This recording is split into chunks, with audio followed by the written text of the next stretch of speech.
Puji Tuhan, haleluya, shalom.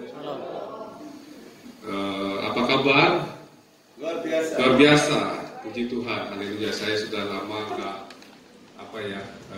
ini hidup mati. Bisa dipegang. Dipegang aja. Oh, makasih Pak. Ya, ini namanya kebiasaan baru. Kebiasaan baru, jadi sekarang pakai masker, ya. Soalnya saya nggak enak kalau saya sih pengennya pokoknya tadi buka masker atau gimana, cuma nanti ya nggak dipandang kurang itu ya kali ya, mungkin protokol kesehatan. Tapi nggak apa-apa sih mau buka masker atau nggak pakai masker, ada kemuliaan Tuhan ya. Saya di sini memang sudah mendapatkan banyak kali firman Tuhan, apalagi di masa pandemi ini. Benar-benar memang kebiasaan barunya sudah dapat ya. Selama ini kadang kita dikira benar, tentunya tidak juga, tapi bukan dosa. Tapi nanti saya akan membahas firman Tuhan ini ya. Kita buka firman Tuhan kita di firman Tuhan di Wahyu pasal 3 ayat 14 sampai 22. Wahyu pasal 3 ayat 14 sampai 22. Wah, ini gambar siapa nih? Oh, cucu ya. Wow. Udah gede ya. Waktu itu masih botak ya yang dikirim Bapak ya. Karena udah rambutnya udah bisa melihat ya. Sudah ya. Oke. Sambil menunggu dari LCD saya bacakan. Sudah semua? Ada amin? Wahyu 3, 14 sampai 22. Judulnya adalah tentang emas, pakaian putih, dan minyak. Saya bacakan ayat 14, kita bergantian, Bapak Ibu ayat 15 dan nanti ayat 22 sama-sama ya. Kepada jemaat di Laodikia. Dan tuliskanlah kepada malaikat jemaat di Laodikia, inilah firman dari Amin, saksi yang setia dan benar, permulaan dari ciptaan Allah. Bapak Ibu,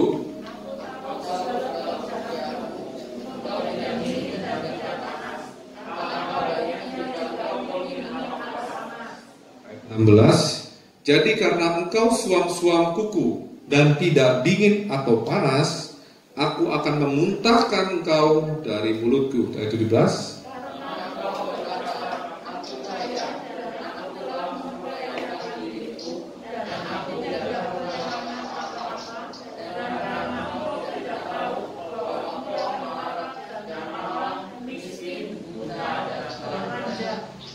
Ayat 18. Maka aku menasihatkan engkau supaya engkau membeli daripadaku emas yang telah dimurnikan dalam api, agar engkau menjadi kaya, dan juga pakaian putih supaya engkau memakainya, agar jangan kelihatan ketelanjanganmu yang memalukan, dan lagi minyak untuk melumas matamu supaya engkau dapat melihat. Bapak Ibu,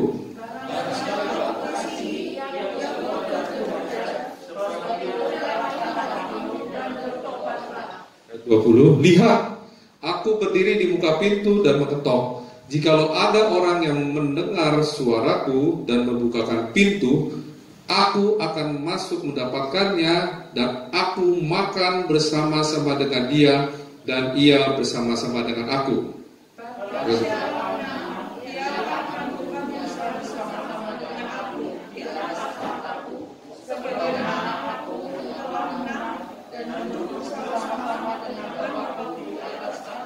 Sama-sama, siapa bertelinga hendaklah ia mendengarkan apa yang dikatakan Roh kepada jemaat-jemaat. Amin, ada haleluya ya. Jadi saya waktu menyampaikan firman Tuhan ini, memang tadinya saya mau ambil surat dari Paulus ya kemarin ya. Beberapa hari sih sudah diberikan kepada Tuhan judul ini. Judul tentang kepada jemaat-jemaat ya, ada 7 jemaat, 7 gereja. Jadi ada jemaat di Laodikia. Dan di jemaat di Laodikia ini memang yang dituliskan yang terakhir. di Wahyu pasal 2 dan 3 ya. Jadi kita fokus ke firman Tuhan ya, ke saya aja. Walaupun ada trouble nggak apa-apa ya. Kita di sini belajar. Kita di sini belajar. Karena firman Tuhan itu ya dan amin. Ada amin ya. Kita belajar terus. Kadang-kadang ya apa yang kita lakukan dulu ada aja tambahan-tambahan, ada aja juga koreksi-koreksian. Jadi di sini kepada jemaat di Laodikia ada dua latar belakang. Kenapa timbul emas, pakaian putih dan minyak? Kalau tadi Bapak Ibu baca ya, Tuhan Yesus, aku itu Tuhan Yesus menjual. Makanya dibilang di sini, aku menasihatkan engkau supaya engkau membeli daripadaku. Jadi Tuhan Yesus menjual emas, pakaian putih, dan minyak. Di sini saya mau lihat bukan arti sebenarnya Tuhan Yesus jualan. Ngapain Tuhan Yesus juga jualan ya? Kalau Tuhan Yesus jualan, apalagi sekarang lagi PSBB online gitu, ya ngapain kita bahas firman Tuhan ini? Tapi di sini ada arti rohaninya. Nah, latar belakangnya ada kenapa Tuhan Yesus sampai sebegitu dia bilang, ini kok saya harus membeli ya, kita sebagai anak-anaknya, emas, pakaian putih dan minyak. Ini ada alasannya di jemaat Laodikia. Yang pertama kita baca ya, saya bacakan lagi di ayat 15. Aku tahu segala pekerjaanmu, engkau tidak dingin dan tidak panas. Alangkah baiknya jika engkau dingin atau panas. Aku tahu itu dari siapa ya? Aku tahunya. Akunya itu siapa? Yesus loh. Aku tahu pekerjaanmu. Jadi kita manusia ini, pekerjaan kita diketahui oleh Tuhan. Bukan hanya orang di sekitar kita doang. Maksudnya mungkin suami, istri, anak-anak, atau orang tua, mertua, ipar yang tahu pekerjaan kita. Atau mungkin teman kantor, atau teman di sekolah. Sekarang nggak ada sekolah, maksudnya teman di tempat dulu sekolah. Sekarang teman di ya mungkin WA-WA-an, isi chattingan kita, apa yang kita kerjakan di gadget kita, Tuhan tahu. Amin. Di sini pekerjaan Tuhan adalah melihat pekerjaan kita. Harus sadar dulu bahwa nanti dibilang nggak tahu apa pekerjaan kita. Semua perbuatan kita akan dipertanggungjawabkan di pengadilan Kristus. Itu ya. Jadi di sini ada dibilang, aku tahu pekerjaanmu, engkau tidak dingin dan tidak panas. Kalau manusia ini dibilang Tuhan tidak dingin dan panas, itu apa sih maksudnya? Kalau misalnya kita minum, makan ya, ada makan panas, misalnya nasi goreng panas, enak. Tapi nasi goreng dingin juga Nah, kalau saya mau panas dingin, yang penting nasi goreng. Seperti iklan bembeng. Ada kan yang bembeng laki sama perempuan lagi pacaran, rebutan, ribut, gara-gara dia suka yang panas sama suka yang dingin. Nah, itu panas dan dingin buktinya mereka makan aja tuh mau panas dingin. Tapi di sini Tuhan bilang pekerjaan kita tidak dingin dan tidak panas. Alangkah baiknya jika engkau dingin atau panas. Berarti di sini ada pekerjaan kita yang dualisme, maksudnya kita melakukan pekerjaan tidak dingin dan tidak panas. Saya analogikan ya, bahwa pekerjaan kita ini sebenarnya mau pilih mana panas dan dingin. Kalau saya kaitkan dengan bidang saya di bidang medis, dokter, itu kita pilih pekerjaan panas. Kenapa pekerjaan panas? Bukan pekerjaan panas itu artinya yang jelek ya, tapi pekerjaan panas ini artinya untuk kemuliaan Tuhan. Karena bicara panas ini, api ini, dari sisi kedokteran itu adalah respon dari sistem imun. Kalau misalnya ada sakit bakteri atau virus masuk, ya panas itu baik. Kalau dingin itu kebanyakan tidak baik. Seperti apa sih pekerjaan dokter yang penyakit yang dingin itu? Seperti sakit jantung, itu beku, jadi bekuan darah. Beku kan apa? Dingin, ya. Stroke, ada trombus di otak, beku juga. Di ginjal, di mana-mana. Bahkan COVID-19 pun itu pekerjaannya dingin. Saya kasih tahu ya, pekerjaannya dingin. Saya udah kasih tahu nih. Makanya kita butuh pekerjaan panas. Kenapa pekerjaan panas? Karena disitulah ada letaknya kuasa ilahi. Ada amin? Kuasa ilahi. Kuasa ilahi itu dianugerahkan kepada kita. Amin. Ada amin? Nanti Bapak Ibu coba bisa dibaca deh 2 Timotius 3. Kuasa ilahi itu dianugerahkan kepada kita. Kita nyebrang dikit dulu ya. Kenapa sih panas-panas sih? Padahal ini sekarang lagi musim dingin. Wah, kok dokter bilang panas-panas. Nah, jadi karena kuasa ilahi itu. Jadi kenapa kuasa ilahi itu sifatnya panas? Karena dia sifatnya untuk melancarkan sistem peredaran darah. Ya, tapi di sini dibilang sama Tuhan, Wahyu 3 ayat 15 itu tadi, alangkah baiknya jika engkau dingin atau panas. Jadi maksudnya Tuhan gini, kamu lebih baik jahat atau baik gitu loh. Jangan jahat baik, nggak boleh. Gitu ya, nggak boleh. Kadang-kadang kita ini bingung ya, kok kita jadi orang Kristen, kok ada jahat, ada baik gitu. Di satu sisi kita baik gitu ya, tapi dalam hati nggak baik. Kita mau ketemu sama orang tersebut baik, di belakang jahat ya. Karena ini pengaruh. Sekarang saya punya paradigma ya, kalau kita COVID-19 ini ya, kita pilih yang api loh. Kita butuh urapan api. Amin. Makanya butuhnya panas.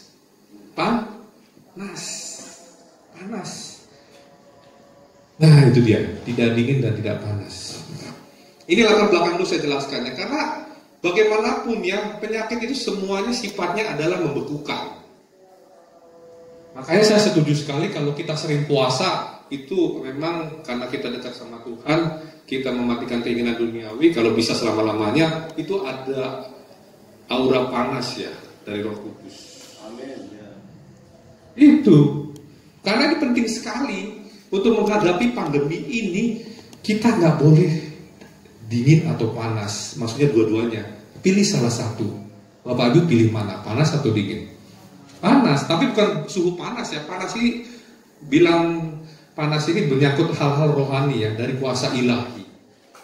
Ya, karena kuasa ilahi ketika zaman dari pemusnahan Sodom dan Gomora, itu kan apinya panas. Kenapa supaya panas? Menghancurkan kebekuan dari orang-orang di situ. Karena orang-orang di Sodom dan Gomora sudah nggak keruan, immoral. Makanya mereka ada LGBT, menghujat Allah, bahkan malaikat pun mau dicabuli. Iya kan? Itu gila ya.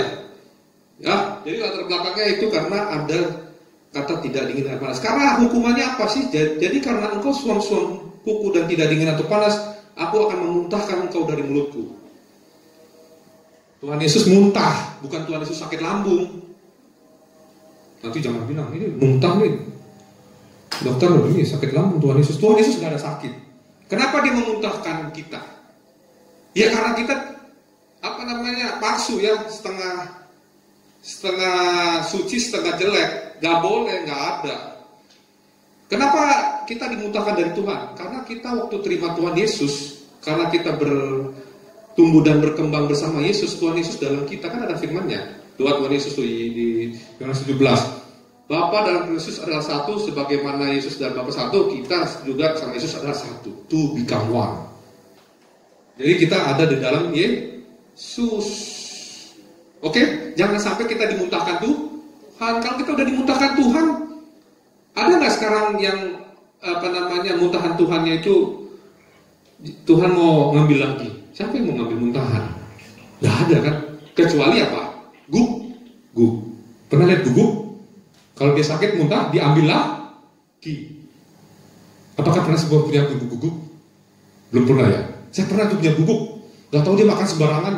Terus dia nyangkut di gitu, mungkin ada dulu ikan dimuntahin, dimakan lagi. Saya bilang, ini kok jorok amat sih ini. Tapi Hal itu bahaya kalau udah dimuntahkan Tuhan, itu menjadi milik setan. Ya, kita aja manusia gak ada yang mau ngambil muntahannya lagi, apalagi Tuhan ya. Artinya gini, anak-anak Tuhan yang sudah dimuntahkan, jangan deh. Yang kedua adalah, karena engkau berkata aku kaya dan aku telah memperkayakan diriku dan aku tidak kekurangan apa-apa. Nah ini dia, memperkayakan diriku ini.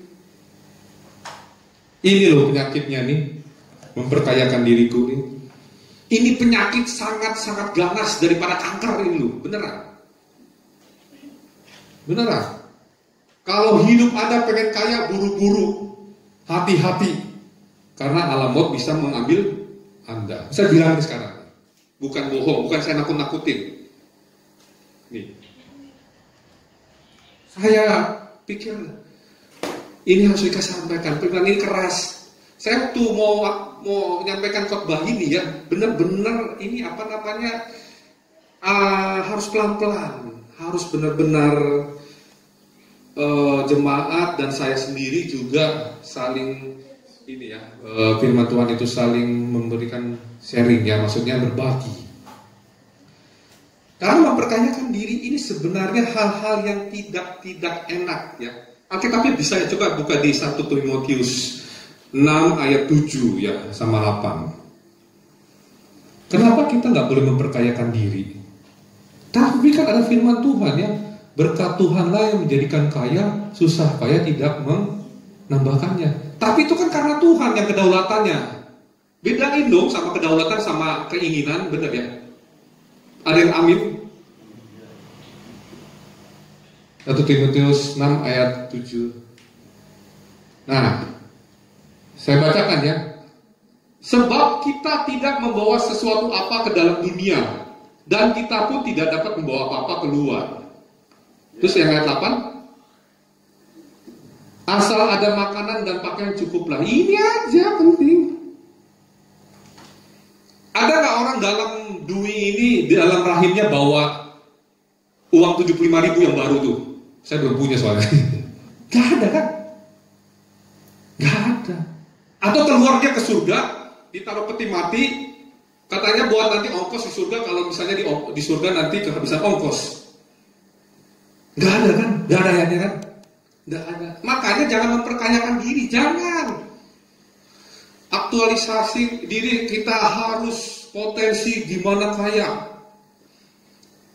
Saya COVID ini benar-benar, saya nggak ngoyo. Saya waktu itu sempat sama teman-teman nggak dikasih pasien, nggak apa-apa, saya puji Tuhan. Tapi sekarang dikasih lagi, pasien dikit, naik dikit, turun lagi, nggak apa-apa.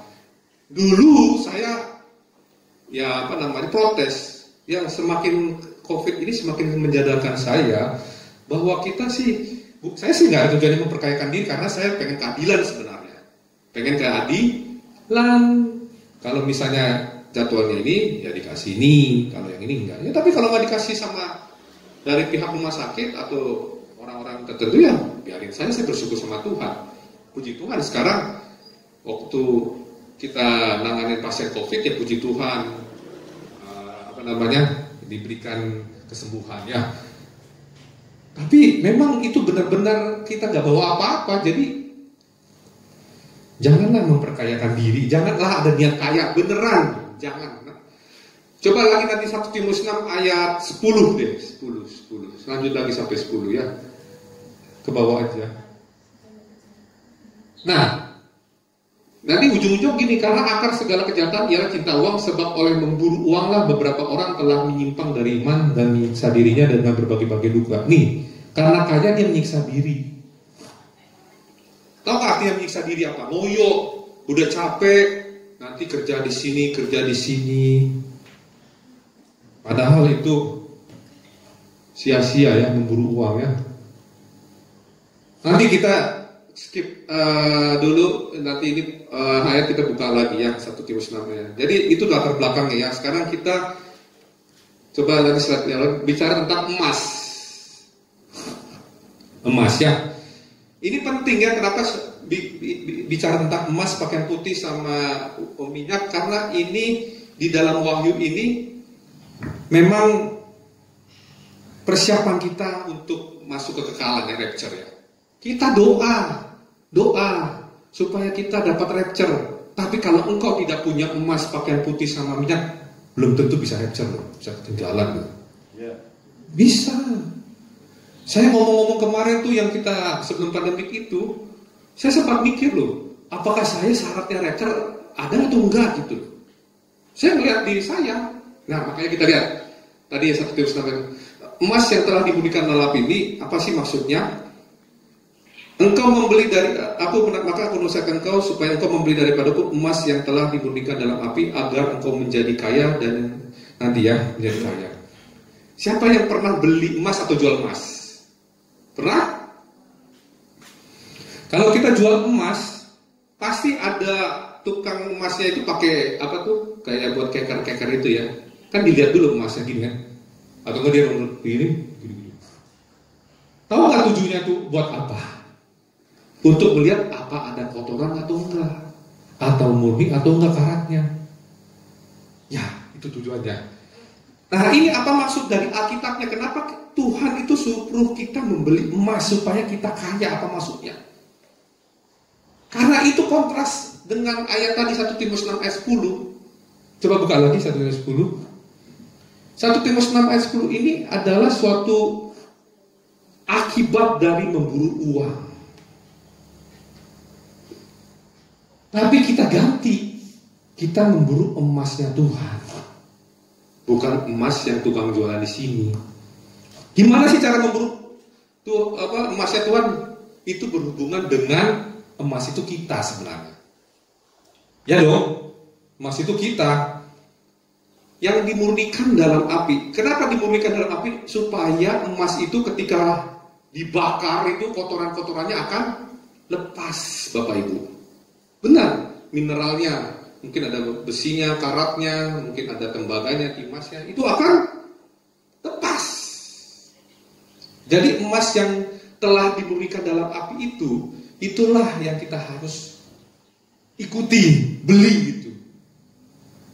Makanya kalau kayak gitu memburu uang atau memburu emas? Ya memburu emas. Kalau kita memburu emas, kita membelinya dong.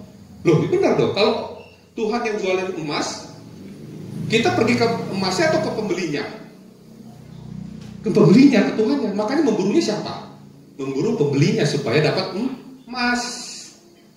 Nah, yang dimurnikan dalam api itu apa sih apinya dimaksudkan? Api itu bisa saja dalam hidup kita itu masih ada kotoran. Mungkin emosi kita, mungkin apinya itu dari istri kita. Mungkin istri kita seperti radio RRI gitu, sampai 12. Kenapa? Karena kita malas mungkin. Bahasa kasarnya maaf dablek gitu ya. Atau mungkin kita suami-suami tuh udah itu jorok gitu. Makanya istri seperti radio yang sampai jam 12 malam baru selesai beritanya. Pernah nonton RRI enggak sih? RRI ya Pak ya. Oh, apa mungkin suami itu jadi apinya kita untuk dimurnikan. Karena kita perempuan, ya sama juga bisa males, mungkin suka ceroboh atau gimana, nggak suka baca Alkitab, mungkin lebih sukanya baca novel gitu. Maka suami kita bisa, ini kamu nggak pernah ngurus anak-anak, tuh lihat anak-anak tuh. Oh, jadi dalilnya anak-anak. Kadang kamu nih gimana sih? Kerjaannya baca novel terus. Tuh kata Pak Andi baca kitab dong gitu kan. Tapi suami bukan karena RRI ya. Suami cuma berita dalam berita ya. Paling cuma 30 menit ya. Karena suami itu biasanya ini ya. Nggak terlalu itu mungkin apinya bisa anak-anak. Supaya jangan emosional yang berlebihan, yang keterlaluan, atau apinya bisa kondisi ekonomi, apalagi hubungan dengan keluarga, ipar, mertua, atau saudara sepupu, macam-macam yang membuat kita api di sini. Kalau apinya saya ya memang pekerjaan gitu ya. Tapi kalau keluarga, puji Tuhan, ya kita sudah harmonis. Tetap harmonis, menjaga keharmonisan itu bukan karena omong doang, itu butuh perjuangan dulu. Apalagi kita nih kita ini selalu tanya Tuhan, Tuhan mau kemana, Tuhan bagaimana, Tuhan kelanjutannya apa, selalu tanya begitu.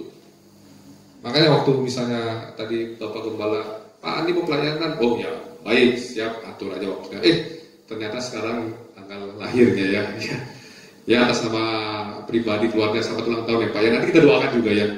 Itu apinya bisa dari mana-mana loh, apinya bisa dari mimbar juga, kita dengar firman, jangan langsung tersinggung, jangan langsung kecewa, jangan langsung, ini firmannya bukan buat saya sih, nggak enak nih gitu. Wah itu dia, nggak mau dibakar sama api.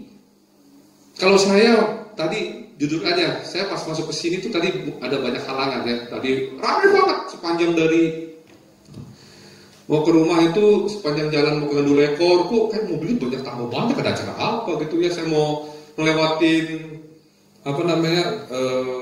mobil pemadam, bukan pemadam, mobil yang ada bulat itu jual minyak itu Pertamina tuh. Kalau ada anak muda nggak ngasih saya jalan, kakinya digini-giniin. Saya bingung ini kakinya kok gitu-gitu ya. Tadi saya agak sedikit marah, saya tadi nggak tahu refleks marah ya, karena ini kamu kakinya gimana sih, tak iseng sekalian. Tadi makanya saya sebelum bekerja saya aduh minta ampun tadi. Kesel banget, orang saya mau ngedahuluin supaya buru-buru takut terlambat kan. Dia malah ngetengahnya nggak kasih jalan, nggak pakai helm lagi dulu. Tadi Tuhan, kalau saya tadi nggak di belakangin truk tadi, wah nggak kena tuh, nggak kesini saya urusan polisi ya bisa ya Pak ya. Tapi saya ngalah, tapi saya sempat ada refleks kesel gitu tadi. Itu tabrakin aja kakinya sekalian. Tuh anak muda satu tuh. Aduh, memang anak muda jangan ditiru ya nanti ya. Aduh, saya sebenarnya kadang-kadang saya kalau ngambil jalan mobil tuh nggak melepai, kalau dia diambil pinggir, nggak pinggir banget sih, pinggir gini, nggak apa-apa sebenarnya. Tapi dia masih jalan, udah itu dia ketawa-ketawa lagi nggak pakai helm, ampun deh. Makanya tadi saya bilang, itu apinya, itu si motor tadi masuk sini juga kayaknya agak tebel-tebel, auranya nggak apa-apa, nanti kita doa ya. Mungkin karena ada sesuatu hal yang nggak ngerti juga ya. Karena saya Pekaro waktu itu, saya juga di Aceh, ya gitu-gitu juga. Tapi lama-lama kan bisa keluar ya. Ya itu ya. Jadi tadi emas. Sekarang kita lihat tadi ya ke ayat 2. Mau dimurnikan kan? Mau? Amin ya. Kalau ada masalah biarin aja. Tadi kan dibilang ayat 1 Timotius 6 ayat 10, asal ada makanan dan pakaian cukup lah. Ya kan benar ya 1 Timotius 6. 1 Timotius 6 ayat 8, ada ayat 8, sorry. Terima kasih istriku ya. Ini ya, asal ada makanan dan pakaian cukuplah. Jadi gitu ya, jadi kita harus prinsip itu, yang penting ada pakaian dan makanan. Terus nanti kalau misalnya nggak ada pakaian, nggak ada makanan, dipakai pakaian itu aja. Makanan nanti burung gagak bisa ngasih. Jangan nanti pikir-pikir burung gagak ditungguin gitu. Mana burung gagak, tau-taunya ada burung merpati, orang yang lagi main burung merpati gitu-gitu. Itu aja kali, bukan. Itu artinya burung gagak itu kalau memang kedaulatan Tuhan, memang binatang pun bisa untuk menolong kita ya. Banyak loh cita-cita binatang bisa menolong kita. Itu Bileam dukun, waktu dia mau ngutukin bangsa Israel kan dihalangi keledai. Dia pernah bicara gitu. Takut kan ada pedang, malaikat Mikael itu. Ya itu banyak loh yang itu. Gideon dengan anjing, terus siapa lagi? Ya banyak lah dengan bintang. Yang kedua, pakaian putih ya. Jadi aku menasihatkan ke engkau tadi yang lanjutannya, dan juga pakaian putih supaya engkau memakainya agar jangan kelihatan ketelanjanganmu yang memalukan. Nah, saya akan bahas tentang pakaian putih ya. Ya diklik aja yang kedua. Pakaian putih, saya tanyakan ya, kalau kita misalnya yang pakaian duniawi aja deh. Kalau kita pakai baju ini, pakai dasi gini, kalau kita datang ke pasar gitu untuk belanja, pantas nggak? Enggak ya? Ya, benar. Atau enggak kita lagi olahraga naik sepedaan, sekarang lagi musim sepeda, tapi saya sih nggak ikut sepedaan. Terus tiba-tiba keringetan masuk ke gereja sini, pantas enggak? Nggak pantas. Tapi di sini pakaian putih ini pakaian yang pantas universal. Apa sih artinya? Saya melihat di sini ada yang pertama, jangan kelihatan ketelanjanganmu. Kenapa bisa pakaian putih itu menutup yang hal-hal yang memalukan dalam kita? Karena berbicara pakaian ini waktu kisah Kejadian 3. Kejadian 3 itu sebenarnya judulnya itu manusia jatuh dalam dosa, itu benar-benar kupasan terbanyak loh. Kalau mungkin orang-orang akademisi kayak Bapak ini mungkin banyak yang mungkin tesis atau skripsi dari Kejadian 3 itu ya Pak ya, 1, 2, 3 tuh. Itu banyak bisa bikin jadi karya ilmiah. Tapi saya melihat di situ waktu Adam dan Hawa diciptakan, tuh gitu ya, dia itu berpakaian.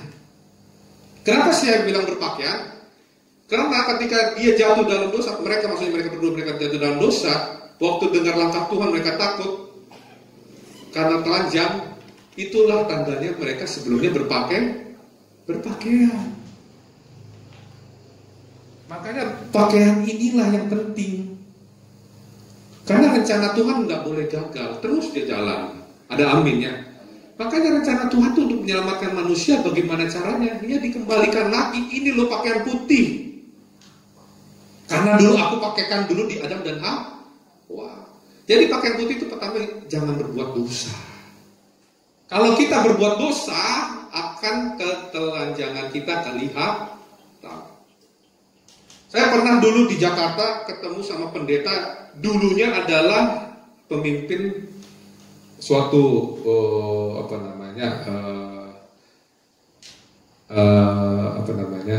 ya dukun lah gitu ya, suatu organisasi yang dukun lah, istilahnya dukun, pendetanya dukun.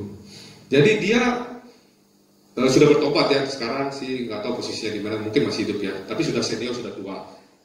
Dia pernah jual-jual CD dan segala macam tentang hal-hal yang berhubungan dengan zaman dia dulu dukunnya. Bahwa kalau misalnya orang yang berdosa itu telanjang, bisa dilihat loh sama dukun. Bisa dilihat dan bisa disantet.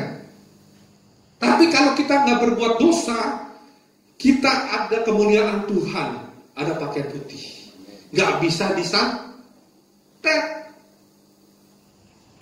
Ini saya nggak sebutin orangnya, tapi dia di Jakarta sekarang udah bertobat. Dukun ini sekarang jadi pendeta yang urusannya adalah autisme juga. Tapi dia bilang gitu, orang Kristen yang jatuh bangun dalam dosa mudah disantet. Makanya jangan jatuh bangun. Kalau udah bangun terus. Jangan jatuh. Karena kita orang Kristen tuh harus serius ya, serius. Artinya gak boleh main-main sungguh-sungguh ya. Ya, jadi pakaian putih itu jangan berbuat dosa supaya kita dapat pakaian putih. Karena di ayat 4 saya bacakan Wahyu 3 ayat 4. Tetapi di Sardis ada beberapa orang yang tidak mencermarkan pakaiannya. Mereka akan berjalan dengan aku dalam pakaian putih karena mereka adalah layak untuk itu. Untuk jalan sama Tuhan aja harus pakaiannya putih. Bukan pakaian batik atau pakaian kayak gini, pakai dasi. Pakaian dunia enggak. Ya kalau di dunia sih boleh-boleh aja ya, tapi kalau di surga kita memakai pakaian putih. Dan pakaian itu sekarang sudah dikenakan sama Bapak Ibu. Ada yang ngerasa? Amin. Harus dirasakan. Kalau kita ngerasakan, nanti besok perbuatan-perbuatan kudus dan baik yang akan Bapak Ibu kerjakan. Iya. Dan pakaian itu mencerminkan karakter Kristus. Karakter Kristus. Karakter Kristus. Kalau kita punya karakter Kristus, ada kuasa dosa lagi nggak yang kita lakukan? Tidak ada, nggak bisa. Kuasa dosa nggak bisa. Makanya kalau kita punya karakter Kristus, yang kita lakukan hanya kehendak Bapa di surga, Yahweh, Adonai, Elohim.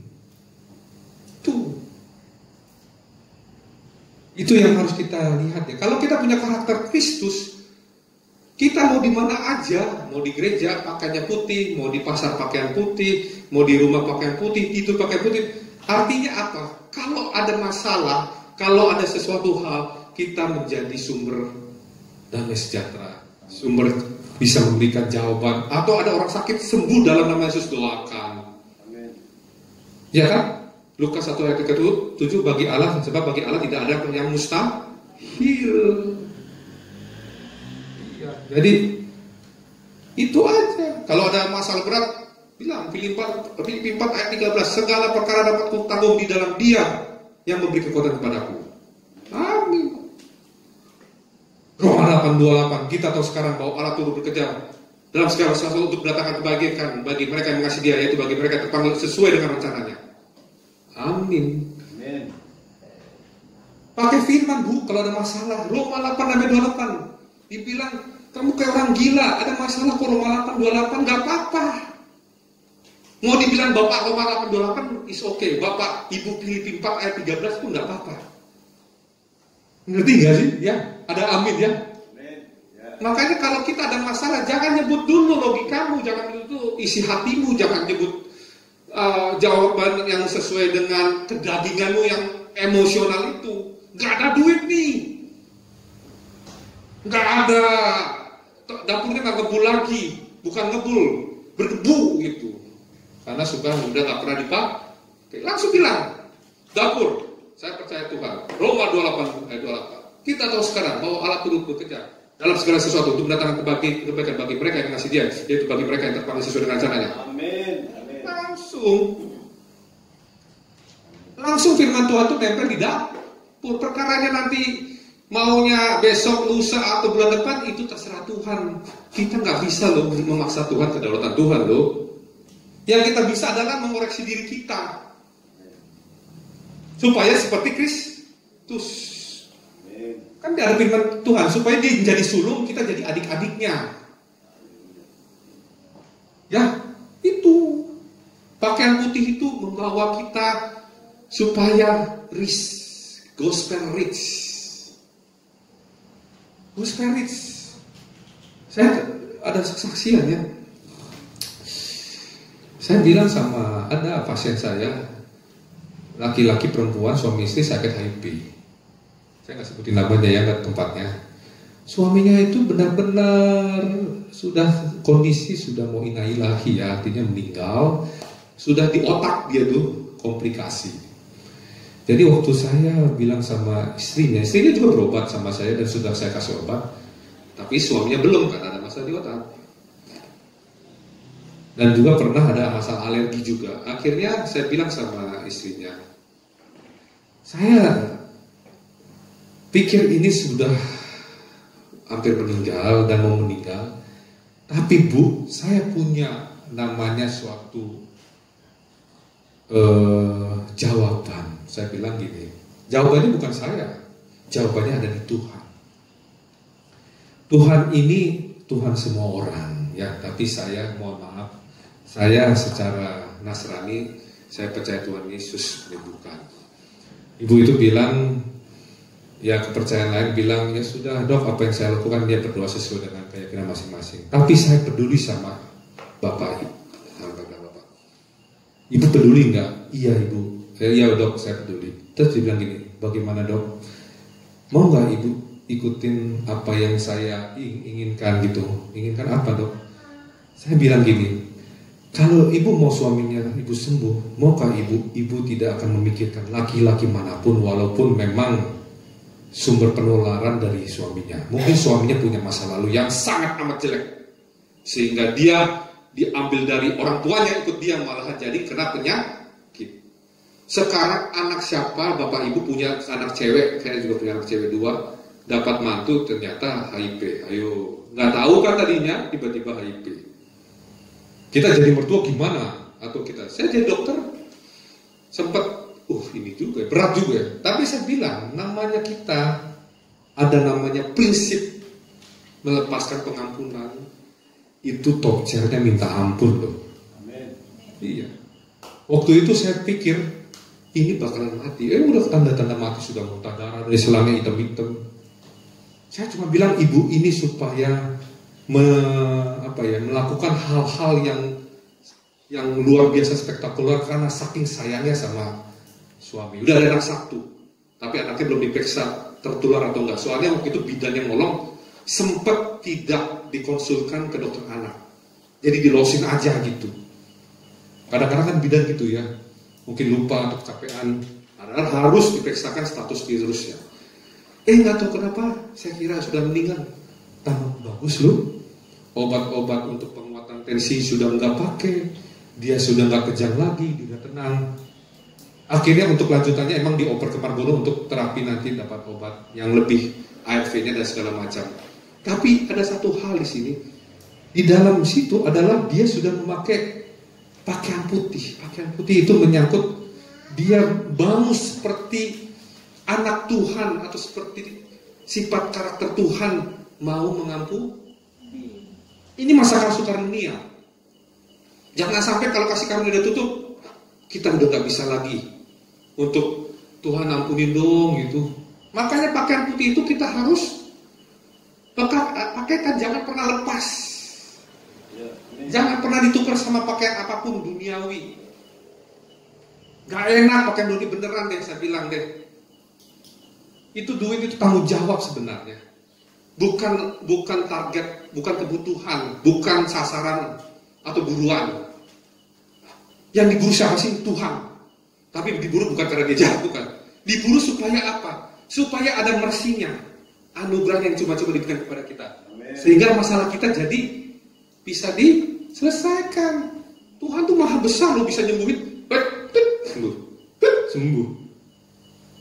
Makanya saya pernah cerita kan, ada dulu ya pernah ya. Saya waktu pacaran telepon sama istri saya, nggak bawa duit, lupa. Udah nelfon laut. Wah gimana nih nanti? Rumahnya memang agak jauh ya. Waktu itu saya bawa kendaraan, saya bawa kendaraan, tapi saya nggak bawa duit, sudah periksa. Wah ini orang yang jaga wortelnya, dulu kan pakai wortel, nggak zaman sekarang nggak ada wortel anak-anak zaman sekarang. Dulu kan wortel masih ada ya, wortel di sini ya. Waktu kan pacaran kan biar nelfonnya lebih lama, lebih enak pakai wortel lebih murah daripada nanti telepon rumah saya, nanti bapak ibu saya marah, ini tagihan kok mahal sekali gitu kan, daripada kita ribut ya udah kita wortel. Waktu itu nggak bawa duit, tapi saya dengar suara Tuhan, masukin lagi tangan roboh saku, ih ada duit, lumayan besarnya, bisa kembalian lagi. Bayangin duit aja bisa dari surga. Ini saya bukan cerita bohong, ini faktanya. Dan ada juga hamba Tuhan yang keluar negeri waktu itu yang Mami ada misi, saya tahu. Nanti dikoreksi kalau saya salah ceritanya. Dia suatu negeri yang musim dingin ya, di mana uang nggak bisa dapat, transaksi dari apapun nggak bisa ngambil. Dia punya kompor gas habis, udah mau habis besok ya, ada indikatornya udah merah gitu ya kan gitu ya. Terus dia besok harus bayar entah kuliah, kosnya semua harus ada duit. Dia nggak punya duit. Dia mau hubungin Indonesia nggak bisa. Dia cuma bilang ini sama Tuhan. Intinya adalah bagaimana besok Tuhan pasti akan ya berperkara lah. Mari berperkara kan. Itu pas bangun pagi tiba-tiba kayak ada bantal. Sepertinya ada bantal kayak naik gitu loh. Dia lihat di bawah bantalnya duit, mata uang negara situ, dan dia bisa bayar semuanya. Dan herannya dia tabung gasnya itu nggak habis-habis. Berapa bulan nih waktu itu? Lama loh. Lama. Bayangin tabung gas yang sudah merah bisa nggak habis-habis berbulan-bulan. Saya waktu dapat cerita itu saya praktekkan sama Iman waktu Iman sama istri saya di daerah Kalimantan di Dayak. Saya bilang gini, Tuhan kalau saya lupa tuh evangelis siapa namanya, saya tabung gas ini habis, saya bilang 6 bulan. Kejadian ya Bia, 6 bulan. 11 bulan, luar biasa lagi. Gak habis. Sekarang siapa yang 11 bulan gasnya gak pernah habis yang 15 kilo? Ayo tutup tangan. Bukan saya nantangin. Karena kita bukan cuma omong, kalau firman itu harus dibuktikan. You have to prove it, not only read it. Kalau perlu kita gini-giniin dulu. Saking sayangnya loh. Saya kalau ketemu Tuhan, yang saya peluk adalah kakinya. Karena saya nggak berani melihat mukanya. Saya nggak layak. Saya kenapa meluk kakinya? Karena dia sudah mengasihi saya, sehingga saya tidak kena hukuman kekal. Saya diangkat dari lubang kubur. Iya. Ya, jadi tadi pakaian putih bicara tentang karakter Kristus. Kita harus pakai. Ya. Kan nanti kan ada lagunya tuh. Lagu anak-anak dibuktikan di surga. Di surga nanti pakai baju putih, atas kepala mahkota emas. Ada lagunya lagi. Hidupku bukannya aku lagi, tapi Yesus dalamku. Harus dibuktikan. Amin. Kalau kita masih daging, masalah terus, fokusnya ya, aduh, udah deh.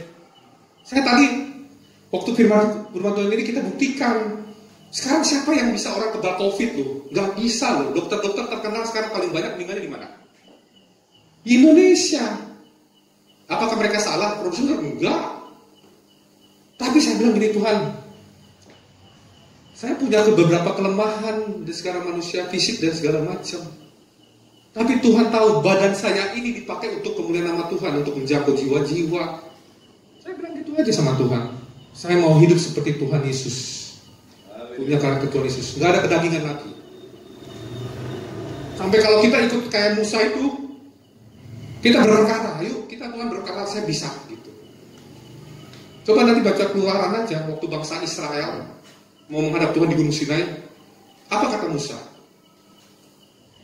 Jangan berhubungan suami istri dulu. Tapi ini konteksnya beda ya. Tapi kalau itu dimaksudkan untuk buktikan bahwa engkau sayang Kristus, why not you do it? Ini bukan aliran sesat loh. Oh, gak bisa begini-begini. Kalau kita kedagingan hanya fokus Yesus, that's good. Makanya rasul-rasul ada nggak yang nikah? Paulus nikah, itu anak rohani Timotius. Barnabas nikah, Yohanes, Yakobus. Makanya kalau kita memakai pakaian putih, sebenarnya penderitaannya apa sih? Keinginan. Engkau tidak bisa melakukan keinginanmu. Gak bisa. Cek, oh ya, gak bisa. Makanya kita kalau dengar firman Tuhan gemetar kita. Mau ke Indomaret aja juga, mau beli minuman gitu aja, nggak bisa lagi loh. Dulu saya ini kesaksiannya. Dulu saya kalau suka makan daging daging gitu ya, sapi, yang lain-lain itu yang kaki 4, sangat mohon maaf rakus gitu ya. Tapi sekarang saya tanya aja sih, saya sudah nggak makan lagi. Tapi bukan jangan tiru saya, oh dokter nggak makan ini ya, bukan. Karena itu membuktikan bahwa aku memang sudah mematikan apa yang dulu menjadi keinginanku. Dulu habis gereja dulu di Bali, nantinya di mana? Di restoran Babi Guling, harganya berapa? 7.000 ya. Ini murah banget loh. Udah dapat uangnya, itu di pinggir sungai. Waduh, enak banget ya, 7.000 bisa nambah lagi tuh. Ya. Ini kita lagi ini aja kok nggak tahu pas pandemi COVID ini ya nggak tahu agak gemuk atau enggak ya. Karena di rumah terus ya nggak olahraga. Tapi saya bilang sama Tuhan orang lain ya ada sepedaan gitu-gitu, bukannya nggak mau sepedaan sih, nggak mau olahraga. Cuman memang saya selalu menunggu ini khotbah ini juga nungguin waktunya Tuhan. Lagi dia mau nyampein apa ya Tuhan di gereja Tabernakel gitu ya. Apa yang menjadi hatinya Tuhan di sini gitu. Tungguin aja, gitu dia nanti itu doa lagi nanti langsung dapat itu. Makanya walaupun saya memang nggak sekolah akademisi teologi ya sebenarnya ini mungkin bisa menjadi bahan bapak ibu juga ya. Sekolah sih boleh juga, tapi kalau bapak emang ibu sudah dunia akademisi sudah nggak mau masuk, minta ajarin sama Tuhan. Tuhan tuh kaya banget dengan segala omnipresent, omnipotent, segala macam deh, potensi-potensi yang luar biasa. Ya, yang ketiga, yang terakhir nanti ada aplikasinya minyak. Dan lagi minyak untuk melumas matamu supaya engkau dapat melihat. Kenapa sih minyak harus melumas mata? Biasanya kan kalau yang dilumas adalah kalau sisi kesehatan kan sendi. Sendi ini kan semua ada ininya, cairan sendi. Di sini. Kenapa mata? Coba buka di Matius 6 ayat 23. Matius 6 kalau nggak salah ya. Matius 6 ayat 23 saya buka juga ya.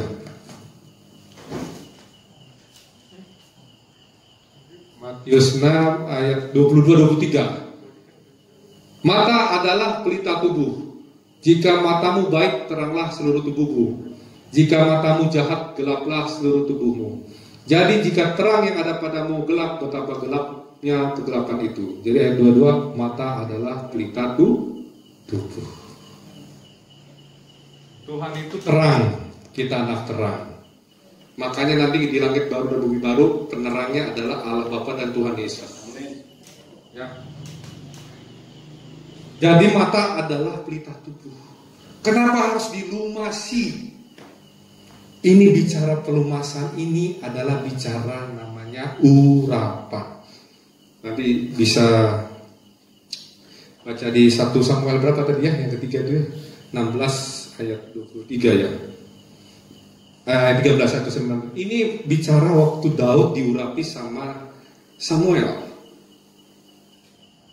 Waktu ada beberapa anak Isai dituang-tuang semuanya, nggak ada yang keluar ya. Ketika Daud keluar itu menyangkut urapannya. Jadi urapan itu adalah dalam minyak ya. Kenapa mata itu dilumasi semuanya? Karena mata kita kadang-kadang melihat sesuatu hal yang bukan dikenangkan Tuhan. Contoh. Ini juga buat saya juga ya. Kalau ada apa-apa selalu matanya itu, kalau marah matanya melotot. Ada marah matanya sipit? Nggak ada ya. Itu juga semakin lama saya semakin belajar dari firman Tuhan ini. Jadi mata itu harus benar-benar menjadi pelita tubuh. Amin. Jadi kenapa pelitanya bukan di kaki? Kan harusnya dilumas sendiri di kaki. Karena kalau dia kaki yang diurapi, dia jalannya begini. Jadi badannya yang masih nggak mau jalan. Kadang-kadang kan orang anak Tuhan, orang percaya, orang Kristen, kakinya mau melangkah tapi badannya berat. Iya. Makanya yang dilumasi mata, karena mata itu pelita tubuh dan dia memang lidah tuh seperti kemudi kapal. Tapi kemudi kapal kalau tidak ada cahaya, kapal itu tidak bisa tahu kemana arah utaranya, gitu bener kan? Coba lihat kapal, ada nggak orang yang nggak bawa lampu malam-malam nyari ikan? Nggak mungkin kan? Dan dia juga harus ada mercusuar juga. Makanya yang paling tinggi adalah pelita. Pelita tuh lampu nih. Kalau lampu ini nggak ada, kita nggak bisa kebaktian. Pasti ada butuh alat terang seperti obor, lilin dan sebagainya. Nah, apa maksudnya Tuhan supaya beli minyak untuk melumas mata? Ini menyangkut urapan Roh Kudus. Roh Kudus. Coba kita buka di Hakim-Hakim 9 ayat 8-9 ya. Hakim-Hakim 9. Ini urapan dari pohon zaitun. Minyak ini gambaran minyak zaitun. Jadi Hakim-Hakim 9 ayat 8-9 ya, saya bacakan. Sekali peristiwa pohon-pohon pergi mengurapi yang akan menjadi raja atas mereka, kata mereka kepada pohon zaitun. Jadi yang mengurapi akan menjadi raja itu pertama kali adalah bicara kepada pohon zaitun. Jadilah raja atas kami. Tetapi jawab pohon zaitun itu kepada mereka, masakan aku meninggalkan minyakku yang dipakai untuk menghormati Allah dan manusia dan pergi melayang di atas pohon-pohon. Jadi minyak zaitun itu zaman dulu, ini dalam arti rohaninya di Alkitab itu untuk dipakai menghormati Allah dan manusia. Itu adalah melakukan kehendak Allah seperti salib. Ini horizontal. Kasihilah Tuhan Allahmu dengan segenap hatimu, jiwamu dan akal bumimu, dan kasihlah sesamamu manusia seperti dirimu sendiri. Kadang-kadang mata kita nih, kalau kita sudah pura-pura nggak melihat, ada orang lemah gitu yang minta-minta, pura-pura kali, kayaknya rumahnya di Tegal gede-gede. Enggak juga, itu kata orang. atau yang ketok-ketok gitu. Jangan salah loh, beberapa yang itu tuh biasanya malaikat juga yang dites buat kita. Saya pernah gitu. Waktu saya awal-awal bertobat, waktu masih muda, belum pacaran sama istri saya waktu itu bingung. Ada orang bakulnya itu nggak ada isinya, apakah sudah habis dia hebat sekali dagangannya, sudah berlimpah-limpah, tapi kayaknya orangnya ini ekspresinya kayak nggak ada uang. Dia minta uang sama saya sejumlah sekian. Saya lupa kasihnya, saya kasih sekian atau saya doublein, saya lupa. Padahal itu jalan lurus. Saya kasih aja. Pikir saya ya sudahlah, ya untuk bantu-bantu gitu kan. Yang penting saya masih ada cukup untuk nanti ongkos saya. Pas saya lihat ke belakang sudah nggak ada. Tuh. Kadang-kadang kita ini mata kita hanya melihat sesuatu yang senang-senang aja. Gimana sih senangnya kalau semua masalah selesai gitu, utang selesai, ini ada masalah anak-anak selesai, masalah pendidikan selesai, semuanya selesai. Hello, kalau kayak gitu berarti engkau bukan karakter Kristus. Kenapa? Karena penyelesaian kebutuhan-kebutuhan itu bukannya goalnya Tuhan. Goalnya Tuhan kita, goalnya kita gimana sih? Memburu Tuhan. Gak ada kata lain. Itu masalah gimana? Ya selesaikan sesuai tanggung jawab kita. Kalau bisa ya nggak bisa, kalau nggak bisa ya sudah. Serahkan sama Tuhan. Tapi sebenarnya kita harus serahkan sama Tuhan, kita lupain. Jadi Tuhan itu bukannya bengkel masalah kita. Jadi ada bengkel permasalahan, hubungi Yesus Kristus. Makanya waktu Tuhan Yesus memberikan 5.000 orang, berikan makan kan, waktu dia mau bilang jadilah raja atas kami, Tuhan lari kemana? Lari berdoa kan, disuruh murid-muridnya pergi ke seberang sana. Ini udah gak bener ini. Dia berdoa supaya apa? Supaya orang-orang itu bukan mencari dia untuk kebutuhan ini tuh, perut atau masalah Romawi itu dijajah, gitu kan? Sampai Tuhan Yesus jalan, sampai Petrus bilang, jika engkau Tuhan suruhlah aku berjalan di atas air. Itulah buktinya bahwa kita kalau ada melumas mata kita, janganlah kita lihat masalah untuk diselesaikan, jangan. Dan jangan, mohon maaf, jangan mengandalkan manusia. Manusia bikin kecewa loh. Manusia terbatas. Manusia itu terbatas. Yang tidak terbatas hanya Tuhan Almighty ya. Nah disitulah konteksnya. Kita ini kalau misalnya kayak gitu, apa sih kegunaan mata kita? Melakukan kehendak Tuhan. Pandanglah salib itu. Mata itu harus dilumas supaya mandang salib. Bagaimana mengasihi Bapa yang horizontal, kasihilah Allah Bapamu dengan segenap jiwamu, hatimu, akal bumimu, dan kasihlah sesama manusia seperti dirimu sendiri. Makanya kalau kita jadi orang Kristen, itu seperti benih. Waktu kita baru percaya sama Tuhan awal-awal, itu ditaruh di tanah, ditutup, dikubur, gak ada yang bantu untuk mencapai pertumbuhan air, gak bisa. Untuk berakar belum tahu mau cari kemana airnya. Tapi kalau kita memburu Tuhan, ada aja air nanti disediakan Tuhan, hujan, berakar dia, ada pertumbuhan, nanti dia akan tumbuh jadi kuat. Ya kan? Jadi kita kalau jadi orang Kristen, jangan sibuk dengan urusan-urusan yang menyebabkan kita hanya memandang Tuhan itu sebagai service center.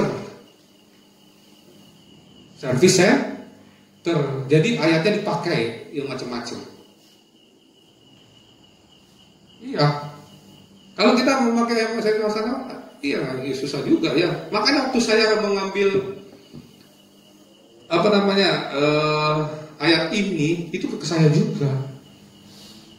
Bagaimana kalau misalnya ketemu orang yang belum diselesaikan masalahnya, apakah saya bilang, wah, ini gimana nih, kan saya sudah punya karunia pelepasan, ini kok gak keluar-keluar tuh gimana? Nah itu saya sombong. Karena saya mengandalkan karunianya Tuhan. Karunia boleh untuk kemuliaan nama Tuhan, tapi ketika ada hal-hal tertentu waktunya Tuhan kita nggak boleh paksakan. Nangkep ya, ada amin sampai situ, ini ngerti ya?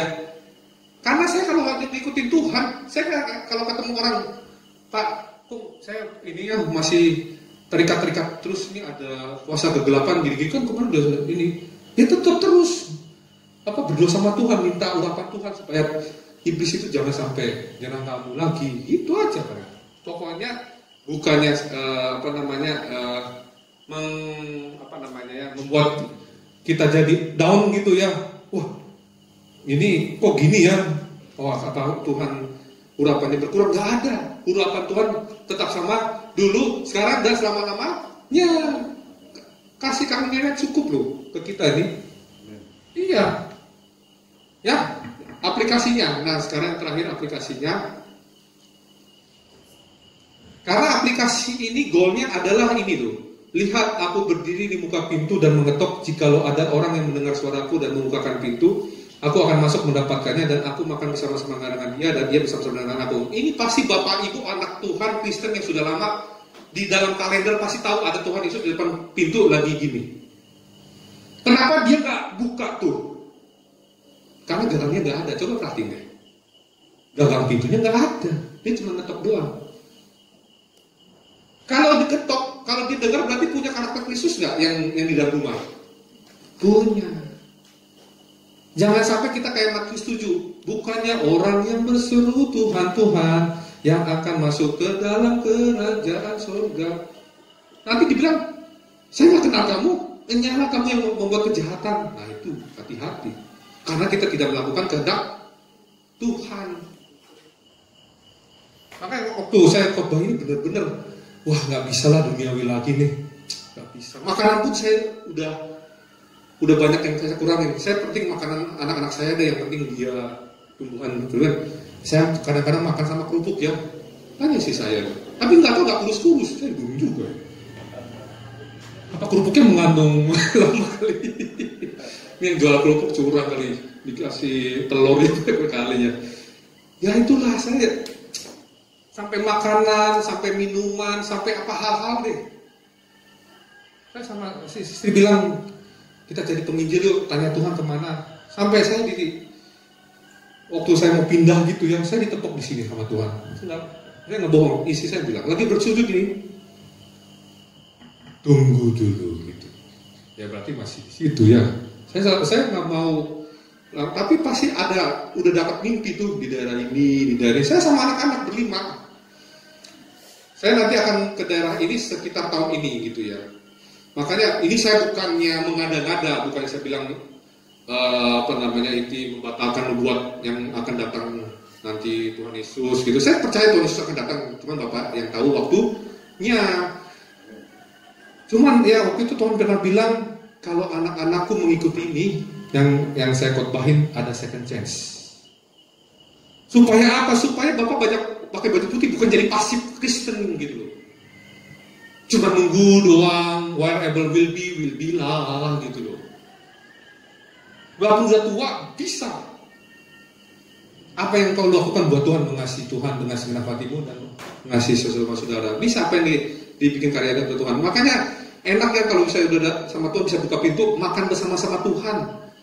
Kita aja kalau makan sama orang kaya enak banget kan, pasti makanannya nggak ada yang murah. Satu piring bisa 1 juta. Kalau saya mahasiswa dulu atau SMA, satu piring carinya 5.000. Kalau perlu nasinya aja tambah, nggak usah bayar lagi nasinya. Dulu kita gitu ya. Tapi masih makan sama Tuhan loh, penghormatan sekali. Kita sudah menghormati Dia, Dia balas dia menghormati kita dengan makan sama-sama. Nggak tahu menu di surga apa, pasti lebih enak. Iya, terus ada lagi nih janji yang benar-benar nyata. Saya bilang ini bombastis tapi nyata, bukan bombastis bohongan kalau seperti manusia. Barang siapa menang, ia akan kududukan bersama-sama dengan aku di atas tahtaku, sebagaimanapun, sebagai aku pun telah menang dan duduk bersama-sama dengan Bapakku di atas tahtanya. Tuhan Yesus menangnya apa? Taat di atas, mati di atas kayu salib. Kita nggak perlu mati di atas kayu salib, cuma taat ini aja nih, emas, pakaian putih, dan minyak. Amin. Jadi Kristen sejati seperti Kristus.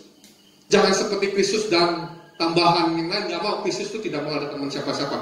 Jadilah Bapak Ibu seperti Kristus. Yang terakhir aplikasinya kan tadi Wahyu 3 ayat 19 aja saya bukakan yang mau sebawahnya. Barang siapa kukasihi, ia kutegur dan kuhajar, sebab itu relakan halal hatimu dan bertobatlah. Sekarang saya mau nanya nih bapak-bapak ibu, siapakah yang mau ditegur dan dihajar Tuhan? Angkat tangan tinggi-tinggi. Siap? Siap? Ada amin? Haleluya. Siap-siap ya. Karena Tuhan tuh mengasihi orang-orangnya, bukan orang-orang yang gampangan deh. Kita nih orang kualitas di ruang maha kudusnya Tuhan. Nanti di Firdaus waktu rapture, nanti turun lagi ke bumi, kita memerintah sebagai imam raja loh. Amin. Wih, kita nggak pernah jadi camat atau jadi bupati, tiba-tiba nanti jadi raja. Enak banget tuh.